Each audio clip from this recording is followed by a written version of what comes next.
இத்தனை பெரிய கூட்டத்தை பார்க்கிற பொழுது அத்தனை பெரிய மகிழ்ச்சி எங்களுக்கு. ஏற்காடு மலை போல உயர்ந்த கூட்டம்,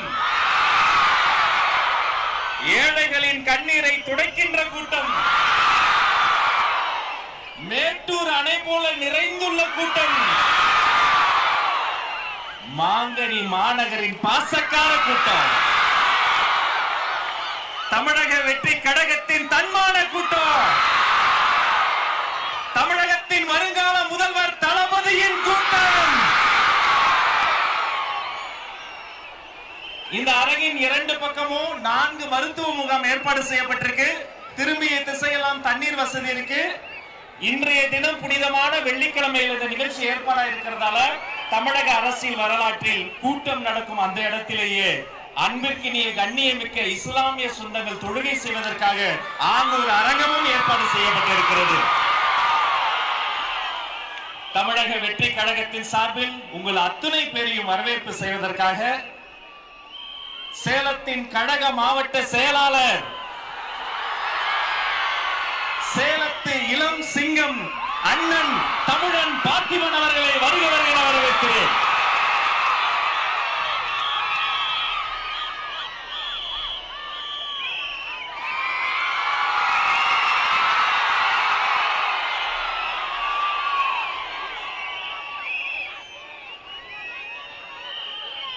முப்பது காலமாக தளபதியின் ஒத்த முகத்திற்காக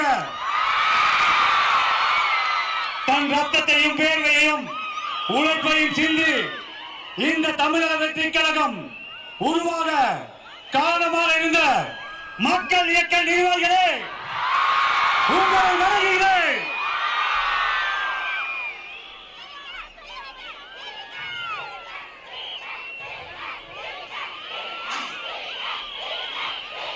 தமிழக வெற்றி கழகம், தமிழக வெற்றி கழகத்தின் ஆதிவேராகிய நகர ஒன்றிய பகுதி நிர்வாகிகளே, 2024 நம் கழக தலைவரை ஆட்சி பீடத்தில் அமர வைக்க இருக்கும் பூத் கமிட்டி நிர்வாகிகளே,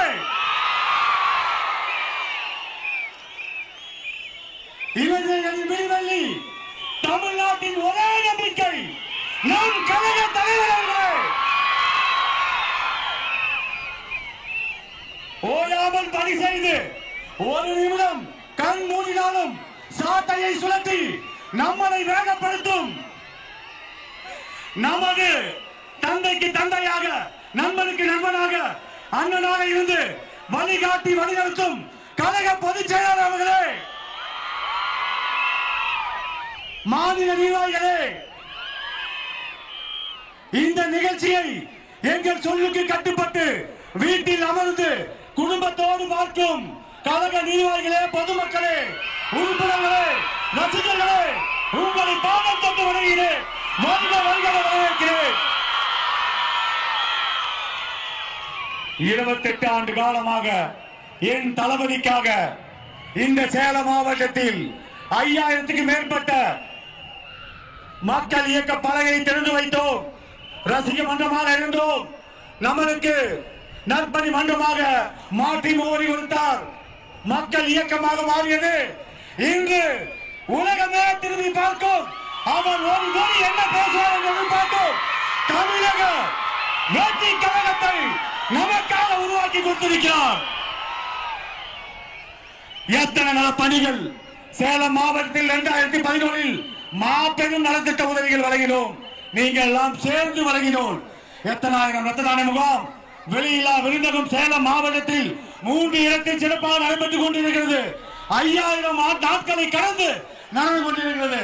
அரசு மோகன் குமாரமங்கலம் மருத்துவமனையில் இன்று வரை தமிழக வெற்றி கழகம் தான் சென்ற ஆண்டு கூட அதிக குருதிக்கான முகாமை ஏற்படுத்த விருது வாங்கியது.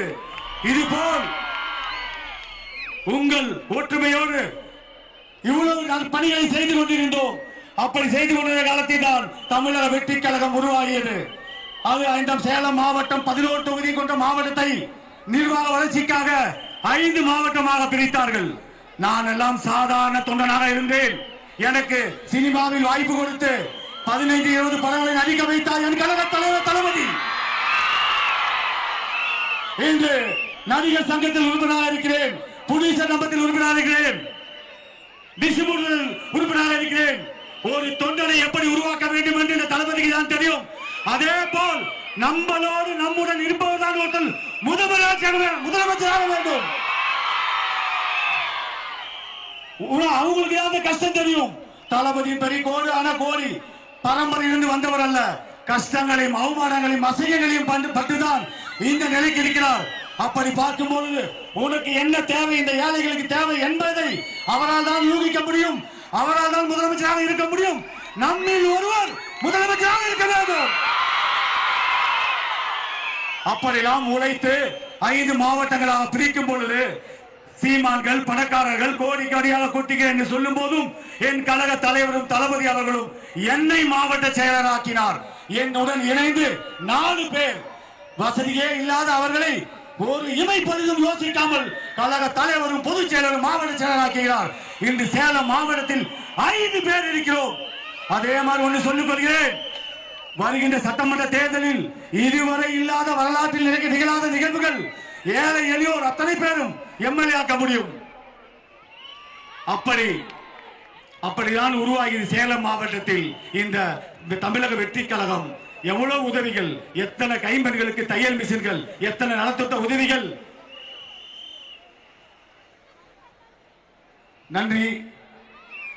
காலதாமதம் இல்ல அண்ணன்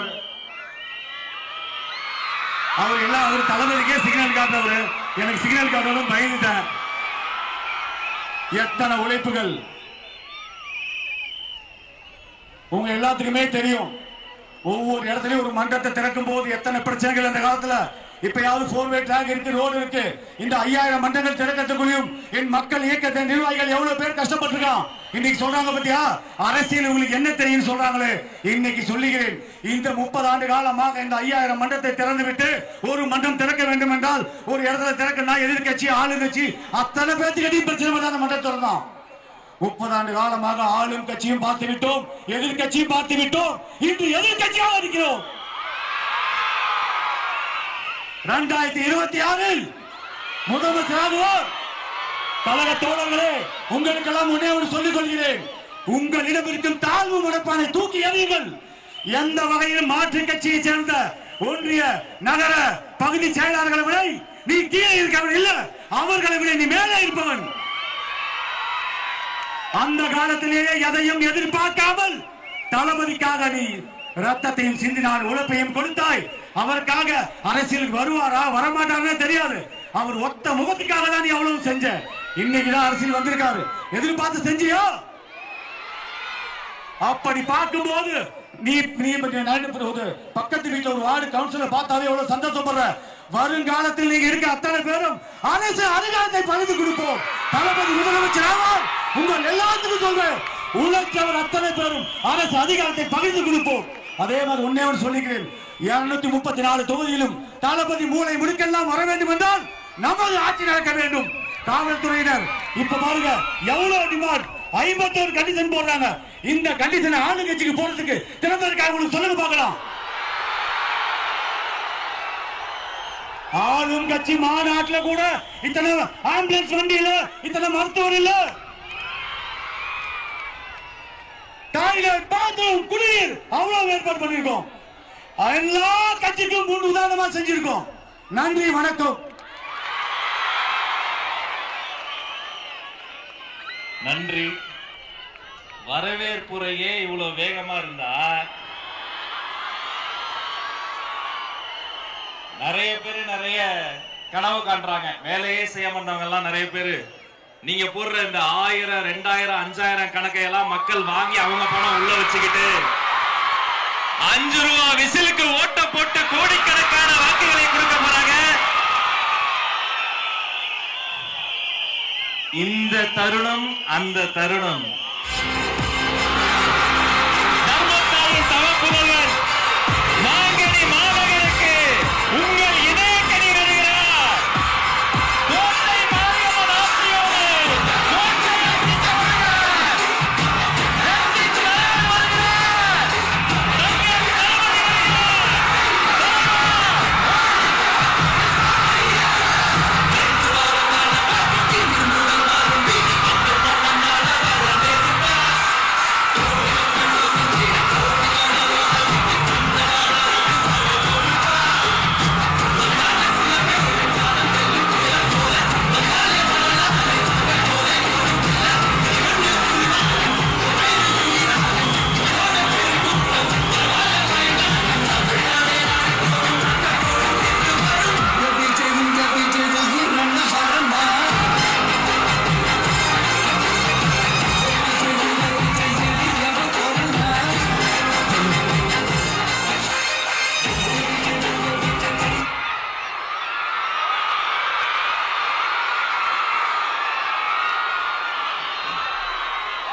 கரேஜ் தான் எல்லாத்துக்குமே ஒரு பேஸ். கரேஜ் தான் எல்லாத்துக்குமே ஒரு பவர். அப்படிப்பட்ட அந்த பவர் எதிலிருந்து ஆரம்பிக்கிறது தெரியுமா? நம்மள அண்டர் எஸ்டிமேட் பண்ற நேரத்துல, நம்மள ஒரு ஏளனமா பார்க்கிற நேரத்துல, நம்ம யாருன்னு ப்ரூவ் பண்ணி காட்டணும்னு ஒண்ணு தோணும். நம்ம யாருன்னு காட்டணும்னு ஒரு உத்வேகம் ஒண்ணு வரும். அப்படி ப்ரூவ் பண்ற அந்த பாயிண்ட் எதுல இருந்து ஸ்டார்ட் ஆகுது தெரியுமா? எந்த விஷயத்துல நம்மள கிண்டலும் கேலியுமா பேசுறாங்களோ அதே விஷயத்தை வச்சு நம்ம அது ஒரு பாசிட்டிவா மாத்துறதுன்னு ஒண்ணு இருக்குல்ல, அதே விஷயத்தை வச்சு நம்ம அது ஒரு ஃபயரா மாத்துறதுன்னு ஒன்று இருக்குல்ல, அங்கிருந்து தான் அந்த பவரே ஸ்டார்ட் ஆகும். அப்படிப்பட்ட அந்த உண்மையான அந்த பவரை சொல்ற அந்த பாயிண்ட்ல இருந்து ஆரம்பிக்கலாமா? ஏ விஜய், வீட்டை விட்டு வெளியே வா. ஏ விஜய், பணியூர் விட்டு வெளியே வா அப்படின்னு சொல்றவங்களுக்கு என் வீடு எதுன்னு தெரியுமா? முதல்ல என் வீடு எங்க இருக்குனாவது தெரியுமா? என சீண்டி பார்க்கறதா நினைச்சு கிண்டலும் கேலியுமா பேசுறவங்களுக்கு நான் சொல்றேன், இந்த தமிழ்நாடு தமிழ்நாடுன்னு சொல்றாங்களே, அது மத்தவங்களுக்கு வேணா ஸ்டேட்டா இருக்கலாம், ஆனா என்ன பொறுத்த வரைக்கும் என் தாய் நாடான தமிழ்நாடு தான் என் வீடு.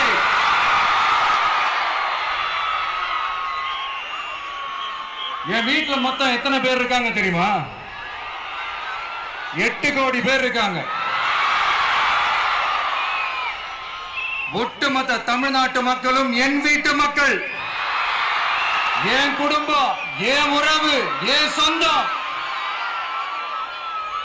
எனக்கு எல்லாமும் கொடுத்த இந்த 8 கோடி சொந்தங்களுக்கு இனிமே எல்லாமுமா கூட நிக்க போறது இந்த விஜய் மட்டும்தான்.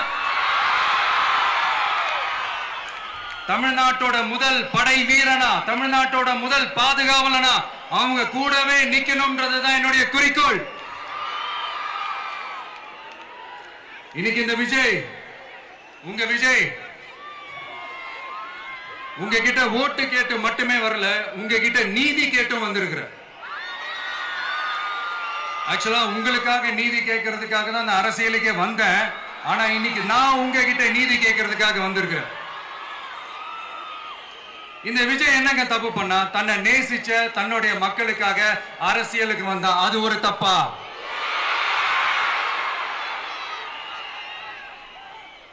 எல்லாத்தையும் ஒதுக்கி தள்ளிட்டு மக்களுக்காக மட்டுமே வந்த அது ஒரு தப்பா?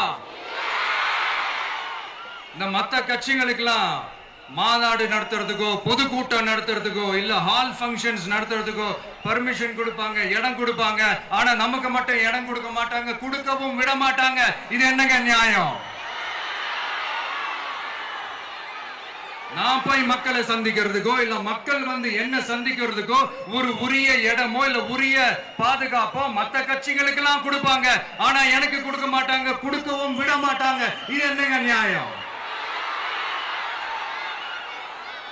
இந்த SOPs சொல்லுவாங்க, அதனுடைய ஃபுல் ஃபார்ம் வந்து ஸ்டாண்டர்ட் ஆபரேட்டிங் ப்ரொசீஜர். ஆனா எனக்கு மட்டும் அது ஸ்டாலின் சார் ஆபரேட்டிங் ப்ரொசீஜர். இது என்னங்க நியாயம்?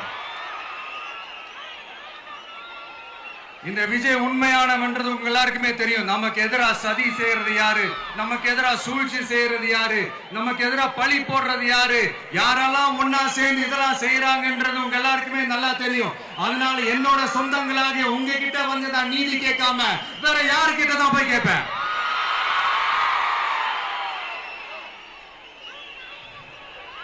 செல்ஃபே எடுக்காத ஒரு கூட்டணி கணக்கு, செல்ஃபே எடுக்காத ஒரு அறத பழைய அரித்மேட்டிக் கணக்கு, இதெல்லாம் வேலைக்கே ஆகாது. ஆணித்தரமா அடிச்சு சொல்றேன். அப்புறம் இந்த காசு கொடுத்து ஓட்டு வாங்கிடலாம்னு கனவு காண்றாங்கல்ல, அதுவும் இந்த விஜய் வந்ததுக்கு அப்புறம் நடக்கவே நடக்காது. வண்டி வண்டியா கொண்டாந்து கூட்டுவாங்க, 1000, 2000, 3000, 4000, 5000. சாமி மேல சத்தியெல்லாம் வாங்குவாங்க. அப்படிதான் இத்தனை வருஷமா உங்களை ஏமாத்தி இருக்கிறாங்க. வாங்கிக்கங்க, சந்தோஷமா வாங்கிக்கங்க. எல்லாம் உங்க பணம் தான்.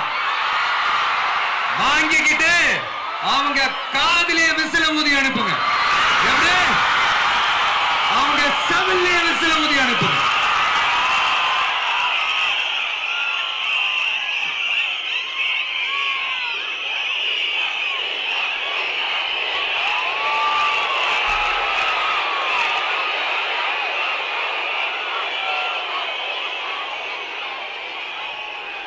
அடுத்து நம்மளுடைய ஜென்சி அடுத்த இளம் தலைமுறையினருக்கும் ஒண்ணு நான் சொல்லணும்னு நினைக்கிறேன். இந்த பணத்தை கொடுத்து ஏமாத்தி ஓட்டு வாங்குற அந்த கலாச்சாரம் ஒழியணும். பணத்தை கொடுத்து ஏமாத்தினா ஏமாறுவீங்க. உங்களை தான் கேட்கிறேன், பணத்தை கொடுத்து ஏமாத்தினா ஏமாறுவீங்க? எல்லாரும் கொஞ்சம் கை இப்படி வைங்களேன் எனக்காக. நான் சொல்றதை கொஞ்சம் ரிப்பீட் பண்ணுங்க. எங்க ஓட்டு எங்க உரிமை. எங்களை யாரும் விலைக்கு வாங்க முடியாது. எங்கள் ஓட்டு விசில் சின்னத்துக்கு தான். வேற யாரையும் நம்பி ஏமாற மாட்டோம். தேங்க்யூ. கேட்டுச்சா சார்? இனிமே நீங்க கொள்ளையடிச்சு வச்சிருக்கிற பணம் எல்லாம் வேஸ்டா போகுது. குப்பையில தான் தூக்கி போடணும். உங்களுடைய இந்த ஊழல் ஆட்சியும் மக்கள் குப்பையில தான் தூக்கி போட போறாங்க. அடுத்து ஒவ்வொரு வீட்டில் இருக்கிற என்னுடைய குட்டி நண்பா நண்பீஸுக்கும் நான் சொல்லணும்னு நினைக்கிறேன். வீட்டுல டிவியில உட்கார்ந்து இந்த பிரச்சார மீட்டிங் எல்லாம் பார்த்துட்டு இருப்பீங்க. உங்களையும் உங்களுடைய ஃபியூச்சரையும் மைண்ட்ல வச்சுக்கிட்டு தான் நாம அரசியலுக்கே வந்திருக்கிறோம். அதனால எனக்காக நீங்க ஒண்ணு செய்யணும். தொடர்ந்து செஞ்சுக்கிட்டு தான் இருக்கிறீங்க. நான் நிறைய கியூட்டான வீடியோஸ்லாம் நான் பார்க்கிறேன். லைக் உங்க அம்மா அப்பா கிட்ட மைக்க நீட்டி யாருக்கு ஓட்டு போடுவீங்கன்னு கேட்டா பின்னாடி இருந்த அந்த பையன், அம்மா விஜய்னு சொல்லுவா, அப்பா விஜய்னு சொல்லுப்பா அப்படின்னு நிறைய அந்த கியூட்டான வீடியோஸ் எல்லாம் பாக்குறேன். அதை தொடர்ந்து தயவு செஞ்சு அதை தொடர்ந்து கண்டினியூ பண்ணுங்க.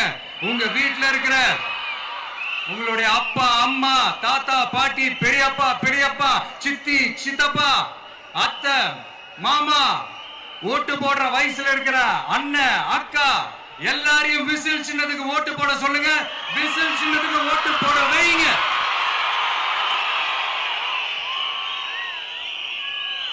இந்த தேர்தல் நெருங்கிற இந்த நேரத்தில் பொலிட்டிக்கலா ஸ்பீக்கிங் டு த பாயிண்ட் ஒரே ஒரு விஷயம் நான் சொல்லணும். நாங்க அரசியலுக்கு வந்தது எந்த கட்சியும் ஒழிக்கிறதுக்கோ அழிக்கிறதுக்காகலாம் நாம அரசியலுக்கு வரல. யார் மேலேயும் தனிப்பட்ட ஒரு வன்மமோ இல்ல தனிப்பட்ட கோபமோ அப்படிலாம் யார் மேலேயும் கிடையாது. இந்த மத்தவங்க மாதிரி இந்த வெறுப்பு அரசியல் பண்றதுக்காகலாம் நாம அரசியலுக்கு வரல. அரசியல் ரீதியா நம்மளுடைய எதிரிகள் யாருன்னு டிக்ளேர் பண்ணிட்டு தேர்தலில் நின்று ஜெயிச்சு மக்களுக்காக எங்களுடைய நன்றி கடனை செலுத்துறதுக்காக தான் நாம அரசியலுக்கே வந்திருக்கோம். Just want to make this clear. அவங்களை கேள்வி கேட்கறதுக்கு முன்னாடி அவங்களுடைய இயலாமையை மறைக்கிறதுக்காக இந்த ஏ டீம் பி டீம் இதெல்லாம் கூட சேர்த்துக்கிட்டு ஒரே விஷயத்த சொல்லி அழுகுறாங்கல்ல. என்னன்னு சொல்லி அழுகுறாங்க? அனுபவம் இல்லாதவங்களால எப்படி ஆட்சி அதிகாரத்தை செய்ய முடியும் அப்படின்னு ஒரே விஷயத்த சொல்லி அழுகுறாங்கல்ல. அந்த அழுகைக்கு நாம ஒரு பதிலடி கொடுக்கணும்ல. மக்களே, நான் உங்களையே கேட்கிறேன், தெரியாம தான் கேட்கிறேன். இந்த அனுபவம் அனுபவம் அனுபவம்னு சொல்றாங்களே, அதிகாரத்தை வச்சு மக்கள் பணத்தை கொள்ளையடிச்சதை தாண்டி வேற ஏதாவது கொம்பு முளைச்ச பெரிய அனுபவம் இவங்களுக்கு இருக்குதா?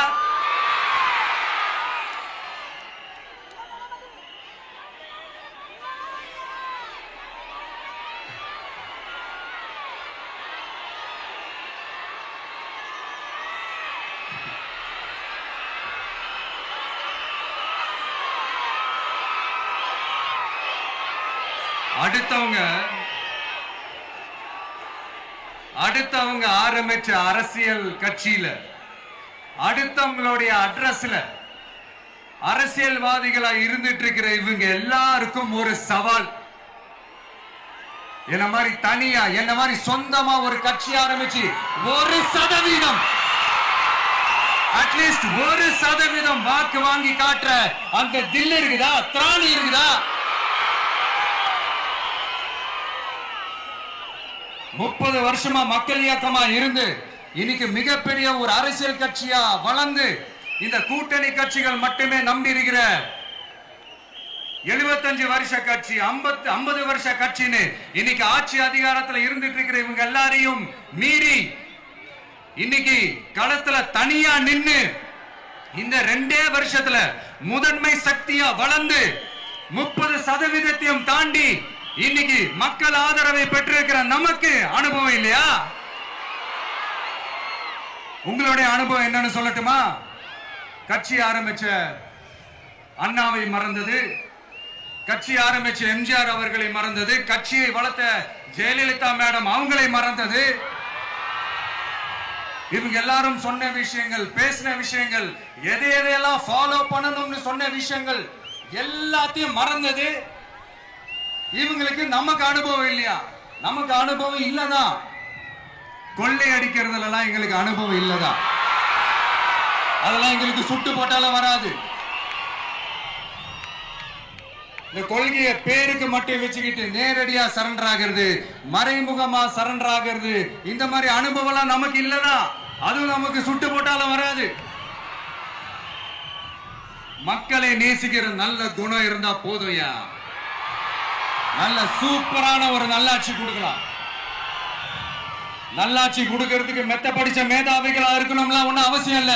காமராஜர் அவர்கள் மாதிரியோ, எம்ஜிஆர் அவர்கள் மாதிரியோ மக்கள் சக்தியின் துணையால, மக்கள் மேல அக்கறையா இருக்கக்கூடிய நல்ல அதிகாரிகளின் துணையால சூப்பரான ஒரு நல்லாட்சி என்னால கொடுக்க முடியும், செஞ்சு காட்டுறேன்.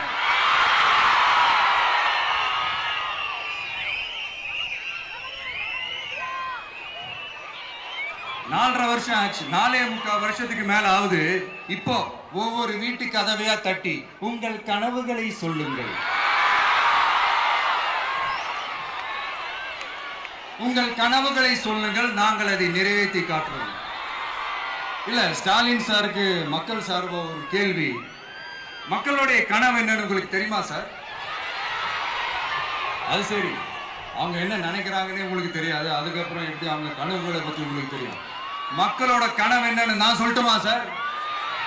2019, 2021, 2024 இந்த 3 தேர்தலையும் மக்கள் உங்களுக்கு வாக்களிச்சதுக்கு காரணம் நீங்க மக்களுக்கு ஏதாவது நல்லது செய்வீங்கன்னு நம்பிதான். ஆனா நீங்க மக்களுக்கு கொடுத்த பரிசு மக்களுக்கு பாதுகாப்பே இல்லாத மக்கள் விரோத ஆட்சி. அந்த மக்கள் விரோத ஆட்சியை அகற்றிட்டு அந்த இடத்தில் தமிழக வெற்றி கழகத்தை ஆட்சி பீடத்தில் அமைக்கணும் அப்படின்றதுதான் மக்களுடைய ஒரே கனவு. இந்த மக்கள் விரோத திமுக அரசை நிலைக்க கூடாது அப்படின்றதுதான் மக்களுடைய ஒரே கனவு. 100% தூய சக்தி டிவிக்கு ஆட்சி அமைக்கும். அதுல உங்களுடைய கனவுகள், உங்களுடைய ட்ரீம்ஸ் எல்லாமே ஃபுல்ஃபில் ஆகும், நிஜமாகும்.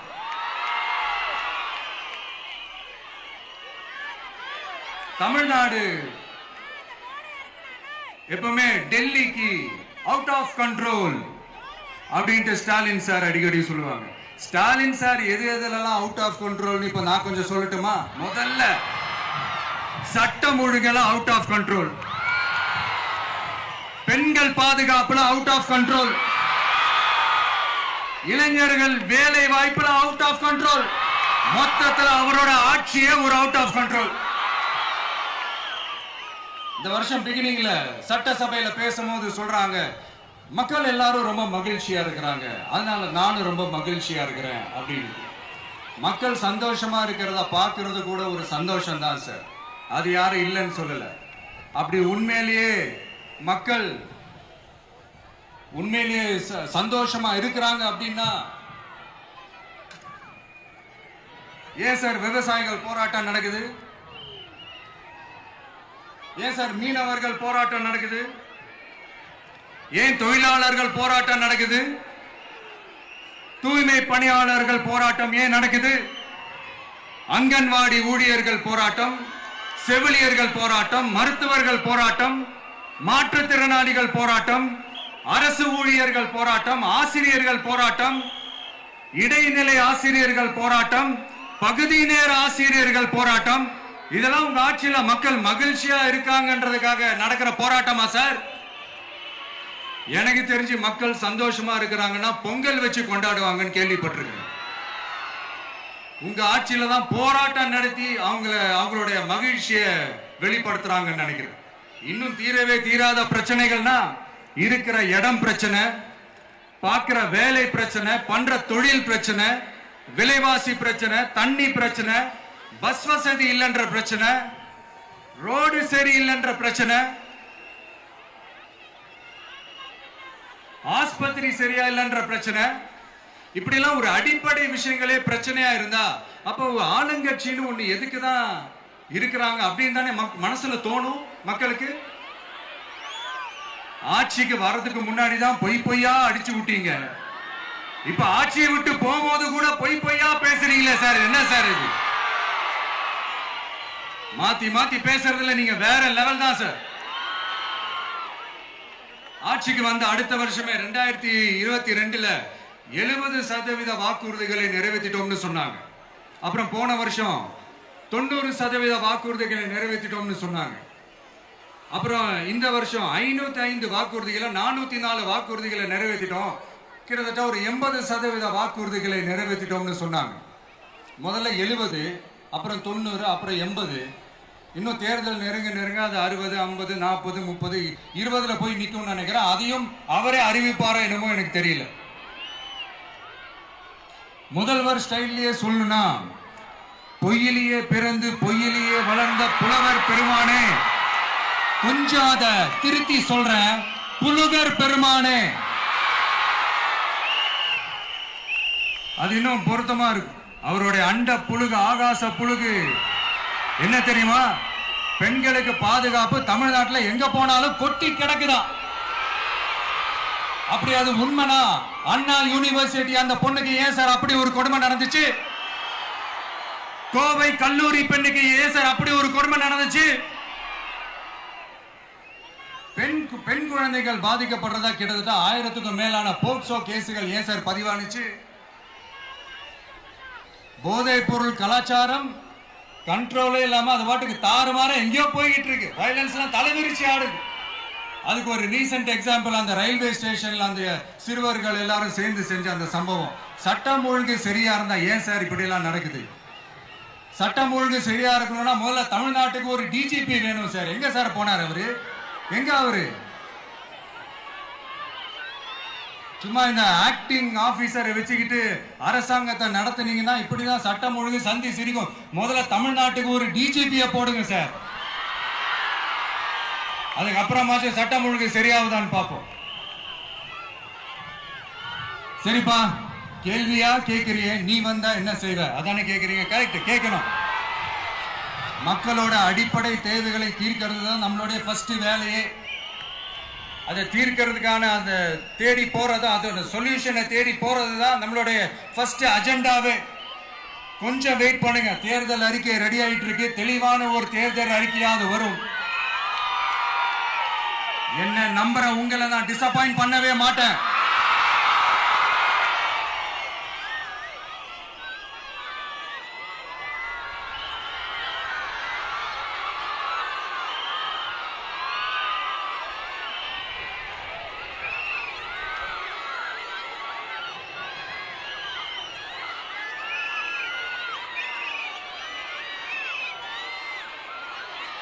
இந்த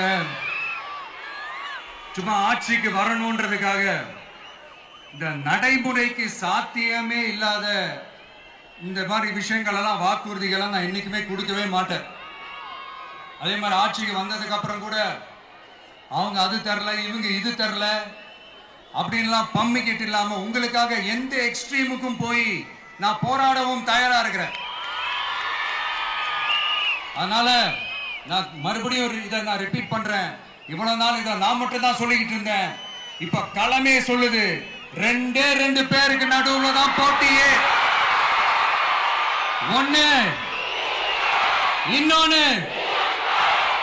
ஒண்ணு தூய சக்தி டிவிக்கு, இன்னொன்னு தீய சக்தி DMK.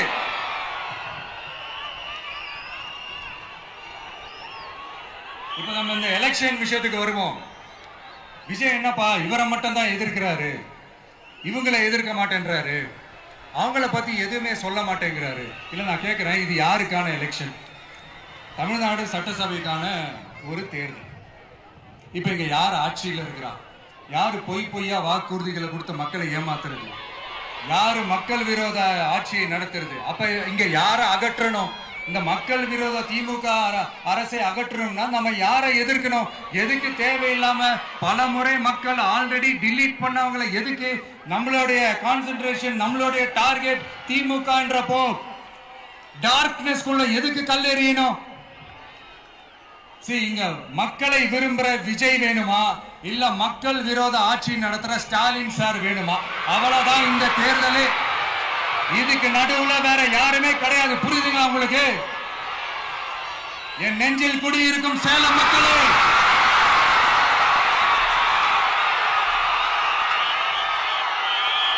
one last simple question. Vijaya நம்புறீங்களா, ஸ்டாலின் சார நம்புறீங்களா? அவ்வளவுதான், முடிஞ்சு போச்சு. கதம் கதம். போர் முழக்கம் உங்களை ஒரு நிமிஷம் கூட தூங்க விடாது. இந்த போன லாஸ்ட் வீக் இந்த டிஎன்பிஎஸ்சி இந்த எக்ஸாம்ஸ், இந்த குரூப் 2 எக்ஸாம்ஸ் அதை அனௌன்ஸ் பண்ணிட்டு உடனே அதை கேன்சல் பண்ணிட்டாங்க. இது உலகத்துக்கு எல்லாருக்கும் தெரியும். கேன்சல் பண்ணிட்டு ரொம்ப சிம்பிளா டெக்னாலஜி ஏதோ சம் ஃபால்ட், டெக்னிக்கல் ஃபால்ட் அப்படின்னு சொல்லி அதை கடந்து போயிட்டாங்க. இத்தனை வருஷமா ராத்திரி பகலமா கஷ்டப்பட்டு படிச்சு எப்படியாவது நமக்கு அந்த வேலை கிடைக்காதான்னு அந்த எக்ஸாம்ஸை ஃபேஸ் பண்ண வந்த நம்மளுடைய தம்பி தங்கைகள் எவ்வளவு ஒரு மன உளைச்சலுக்கு ஆளாயிருப்பாங்க. அதை யாராவது யோசிச்சு பார்த்தீங்களா? ஒரு எக்ஸாம்ஸ் ஒழுங்கா நடத்த தெரியல, இதுல உலக நாடுகளோட போட்டி போடுறாங்களாம். நம்மளுடைய தம்பி தங்கைகள் நம்ம அம்மா அப்பா கிட்ட சொல்லுங்க, யாரும் தைரியம், எல்லாரும் தைரியமா இருங்க. வரப்போறது உங்க ஆட்சி, நம்ம ஆட்சி.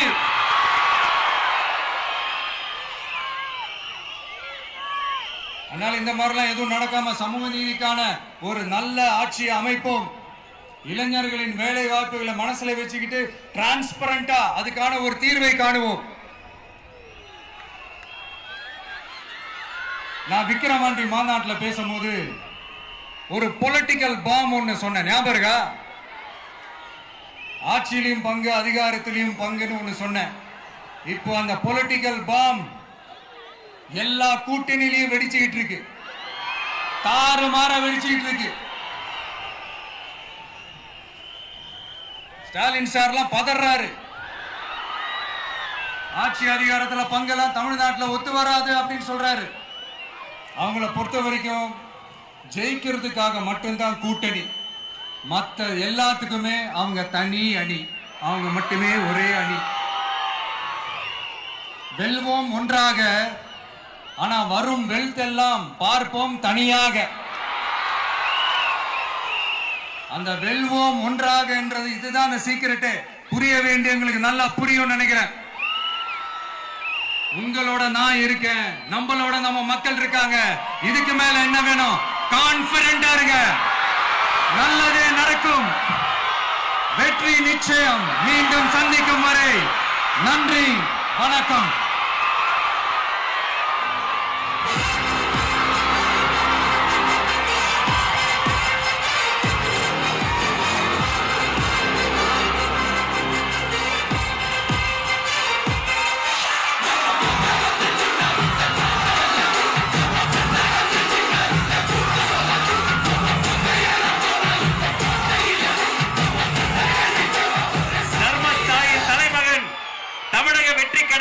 தலைவர் வெற்றி தலைவர் அவர்களுக்கு சேலம் கழக மாவட்ட செயலாளர்கள் உங்கள் சார்பில் நிறைவு பரிசு வழங்க மேடைக்கு வருகிறார்கள். சேலத்து இளம் சிங்கம் தமிழன் பார்த்திபன்.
தமிழ்நாட்டு மக்களையும் என் கழக தலைவரையும் காப்பாற்றுவதற்காக இந்த வீரமே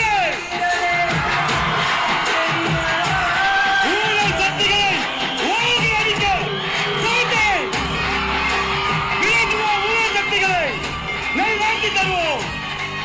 நன்றி. கழக மாவட்ட செயலாளர்களுக்கு நன்றி.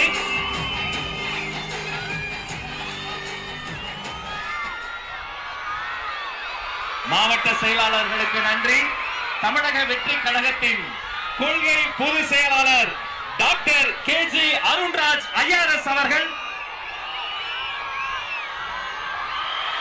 மாங்கனி மாநகரில் வெற்றி செங்கோலை பரிசாக தருகிறார்.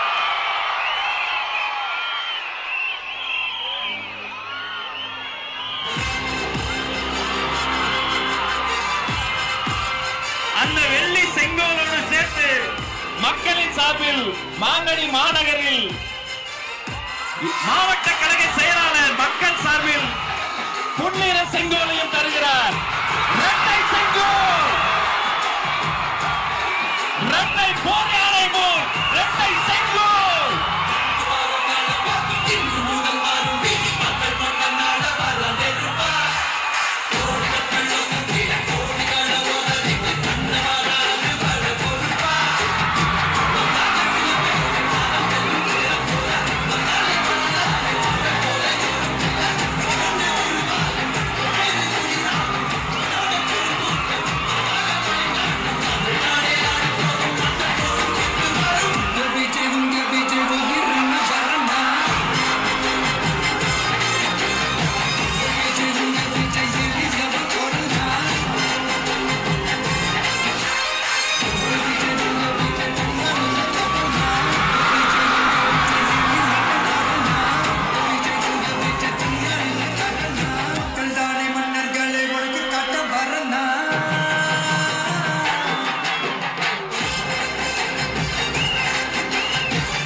தோழர்களுக்காக அவர்கள் தொழுகை செய்வதற்கான அரங்கமும் ஏற்பாடு செய்யப்பட்டிருக்கிறது.